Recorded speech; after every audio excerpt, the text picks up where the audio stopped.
ওলটাকে আমার মা কি করেছিল, সেদ্ধ করে নিয়েছিল অল্প নুন দিয়ে, জলটা না ফেলে দিয়েছিল। আমি একটু চিংড়ি মাছ ভেজে নিয়েছিলাম, এটাই হচ্ছে স্টার অফ দ্য শো।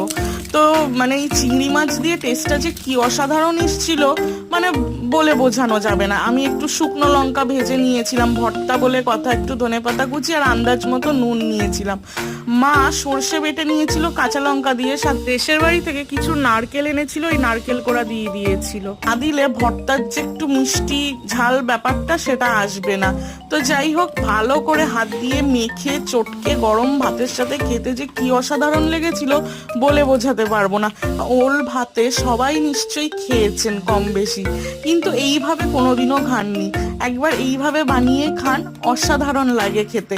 এটা বাড়িতে এইভাবে না বানিয়ে খেলে বুঝতে পারবেন না এটা কতটা সুস্বাদু হয়। আজকে লাঞ্চে হয়েছিল প্লেন রাইস, মুসুর ডাল, টমেটো দিয়ে